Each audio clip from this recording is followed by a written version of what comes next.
Magandang umaga. Ngayon ay August 22. August Toto. Ako yan, Toto. Ito pas Toto, tirador. May titirador rin naman tayo ngayon. Ang ating patitirador rin ay yung ICC. Alam mo ba, kung hindi nyo alam, just the other day ay pinalabasan na naman ng sanction. Pwede mo matawag na parang parusa. Sanction. Ang United States of America laban sa apat na opisyal ng International Criminal Court. Ang kanilang pagpalabas nun ay parang parusa sapagkat nakikialam ang ICC sa dalawang bansa, Israel at saka United States of America, na hindi member ng ICC. Ang katwiran ng United States of America, walang consent, walang binigay na pahintulot ang Amerika at Israel na magpasailalim ng International Criminal Court. Kaya mali yan, walang karapatan ang ICC na magpalabas ng warrant of arrest laban sa mga tao ng United States of America o citizens ng United States of America na dahil doon sa Afghanistan na kanilang mga ginawa at sa citizens ng Israel na pareho yung US at sa Israel ay hindi kasapi ng International Criminal Court. So yan po ang dahilan kung bakit nagalit si President Trump. So kung ganun, ulitin ko lang ang dahilan po. Ang dahilan po ng United States of America na kung bakit pinatawa ng sanction ang United States, ang International Criminal Court ay nakikialam sila na walang pahintulot ang Amerika. Ganun po kasi ang prinsipyo sa international law. Hindi mo pwede dadalhin sa kaso ang mga bansa pag wala silang pahintulot na sasama sila sa kaso, papayag sa kaso. Yan po number one principle sa international law. Nauna yan na-emphasize nung sa International Court of Justice o ICJ. Number one na kondisyon para mag-exercise ng jurisdiction ang International Criminal Court o ang International Court of Justice ay kailangan may payag muna yung parehong bansa. Kasi kung hindi papayag ang isa, hindi magpapatuloy ang kaso. Ang example lang yan ay may isa tayong kaso na sa Philippines na isla sa, kumbaga, pag nakatayo ka, ang paa mo na sa Mindanao, ang ulo mo na sa Luzon, ilagay mong kaliwa mong kamay, ituro mong kaliwa mong kamay. Doon may lupa doon, parang Las Palmas Island. Yay, natalo ang Philippines doon. At natalo ang Philippines at napunta sa ibang kanyon, sa ibang bansa.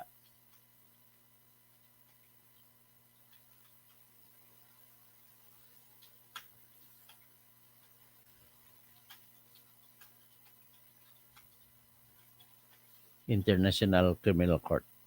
Ay, International Court of Justice.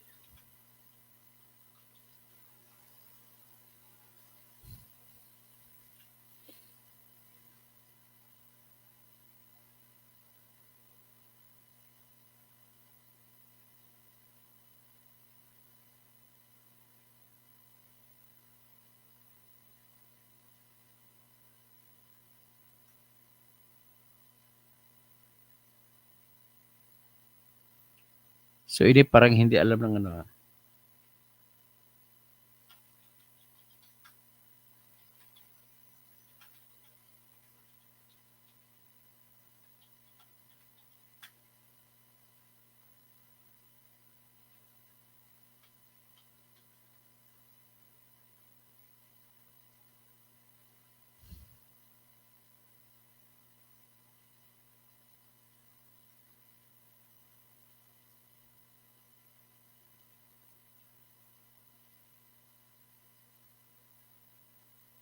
hindi nakuha ng ano, hindi ko may research. Ganun na lang sabihin ko.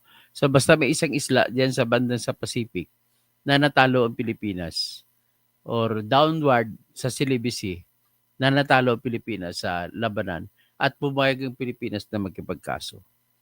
Pero natalo tayo. So napunta sa ibang bansa yung isla na yun. So yan po ang prinsipyo. Mapa-International Criminal Court din ay hindi mo pwede na masasakop sa iyong korte, sa jurisdiction ng korte, ang isang bansa kung ayaw. So kaya nga, sa simula pa lamang nung inorganize yung Rome Statute at saka International Criminal Court, lahat ng sumali dyan ay kailangan mo na pumayag ang gobyerno nila ng bawat isa para magiging pwede may jurisdiction ang International Criminal Court. Tingnan mo, kailan ba tayo nagiging member ng International Criminal Court? Nag-apply po tayo August 2011. Naaprubahan, no, magbilang, at saka naging effective member tayo noong November 1, 2011. So, ngayon, nung naging effective member tayo, yung lahat ng mga nangyayari na mga krimen nasa ilalim ng International Criminal Court, 4 lamang yan na klaseng krimen, ay kung mangyari sa Pilipinas, masasakop na tayo ng International Criminal Court at pwedeng makialam ng International Criminal Court.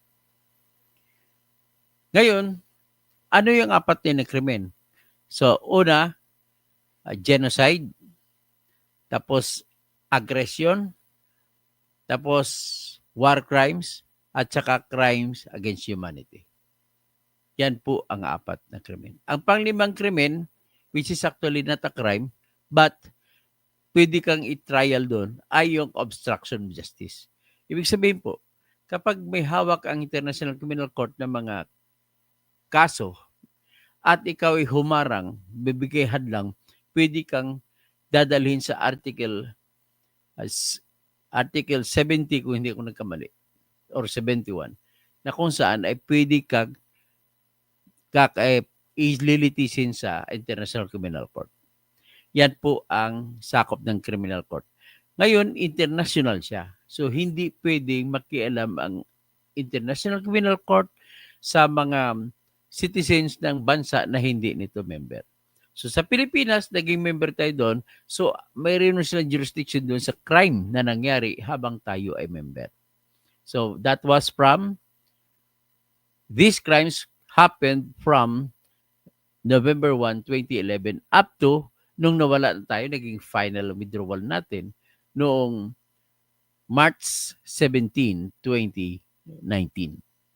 So after that, hindi na tayo pwedeng dalhin pa ang Pilipinas sa kaso na yan. That's the first principle. At yan din ang principle ng United States of America kung bakit nagalit sila, yung gobyerno ni Trump nagalit sa International Criminal Court at sinanksyon nila yung 4. Ito po ang balita. Nung isang araw lamang po nangyari ito. So the U.S. Department of State imposed sanctions on Thursday on 4 individuals currently serving as judges on the International Criminal Court and 2 deputy prosecutors for their involvement with the ICC's investigations into the U.S. and Israel. These sanctions were imposed pursuant to Executive Order Number 14203, entitled Imposing Sanctions on International Criminal Court, which President Donald Trump signed on February 6, 2025. The order was originally signed in response to the ICC's warrants for Israeli Prime Minister Benjamin Netanyahu. So, yun po yung response nila. So, the newly sanctioned individuals include Second Vice President Rene Adelaide Sofia Alpini Ganso. Yan ang problema doon. Yung si Ganso na judge kay Duterte, na sanction siya.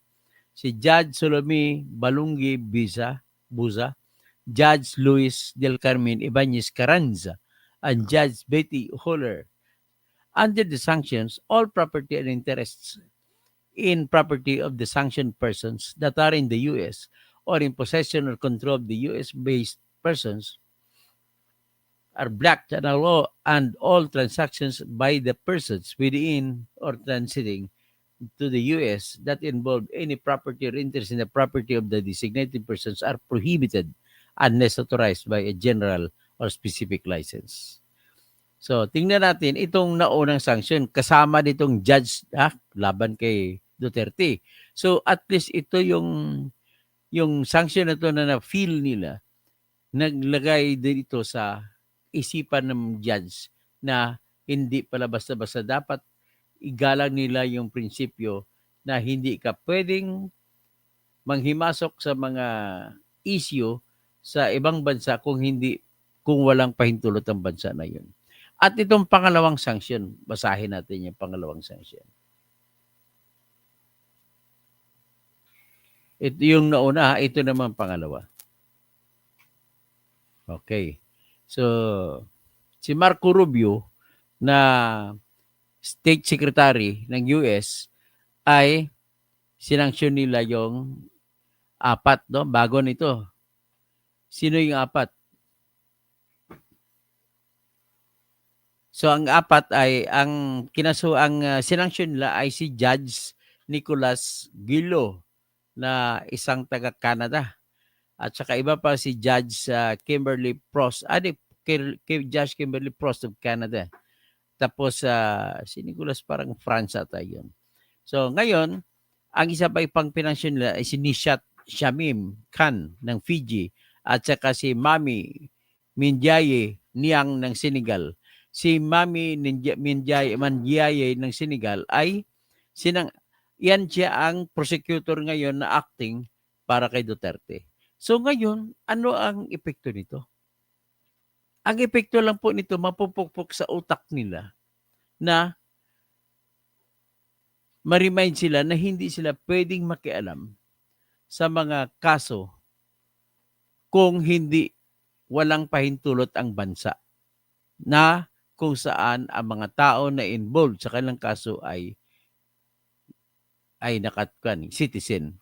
So, ibig sabihin ng Philippines, hindi na nga sila citizen, hindi na kasama sa walang pagpayag ang Philippines. Ibig sabihin, nung nag-sanction sila ng 2021. Kasi final na yung membership ng Philippines March 17, 2019. So nagbilang pa ng mahigit 2 taon at May 24 pala. May 24, 2021 ay nagsampa ng request ang Office of the Prosecutor ng ICC na imbestigahan ang Pilipinas. Kasama niyan si Digong, kasama niyan sila ni Bato, kasama si Albayalde, kasama kung sino pang iba. So, nag-request sila. Itong naman pretrial chamber na mga judges, inaprubahan nila noong September 15, 2021. Pero may kaisipan sila na mayroong kulatilya na yung kanilang decision ay para pag-imbestiga, para makuha lamang ang lahat ng facts. Without prejudice, ibig sabihin, ay pwede pang magreklamo ang akusado sa later on kung may jurisdiction o wala. Ganun po ang nangyari. So, with this action of the United States of America, parang pinukpok ang ulo nitong prosecutor laban kay Duterte or prosecutor ni Duterte. Parang pinukpok ang ulo. So, mag-isip ito na mag-ingat. So, kung mag-ingat, mag-isip ito na malalim sila. Apektahan doon sila eh. Mag-isip sila na malalim na babalik pa rin sa prinsipyo ang lahat na hindi pwedeng pakialaman ang anumang bansa, ang mga citizen ng anumang bansa kung walang pahintulot galing sa bansang iyon. Ito, nakalagay din ito, naka-reflect din itong prinsipyo na ito sa batas ng Rome Statute sa Article 12, Paragraph 2 na nagsasabi na makapagbibigay ka lamang ng authority to investigate kung ang tao na imbestigahan o ang bansa na imbestigahan ay kasapi ng International Criminal Court. Ano bang order na binigay laban sa ang order na binigay ng pretrial chamber? Ang order na binigay ay hindi laban kay Duterte kundi laban sa Pilipinas. Kung Pilipinas may karapatang tumanggi. Ang problema lamang po nung umaksyon ang Philippines sa katauhan ni Solicitor General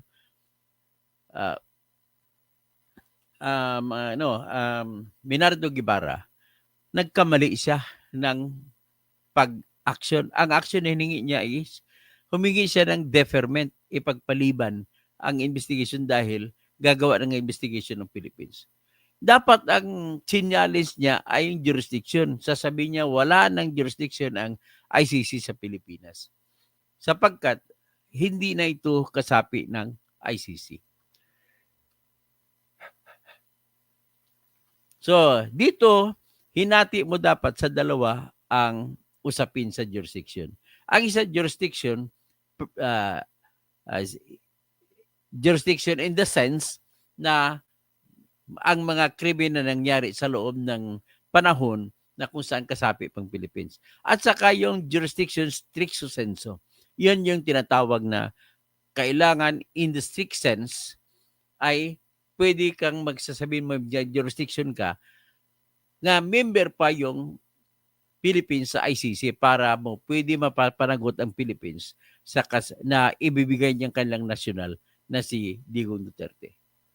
So, ganun po. So, ibig sabihin lang, wala namang ibang sabihin natin kundi iba, nagpupukpok lang ito sa mga judges na mag-ingat sila sa pagdesisyon kasi dito na napukpok na ng United States of America na hindi kayo pwedeng umakto sa mga bansa na hindi na membro.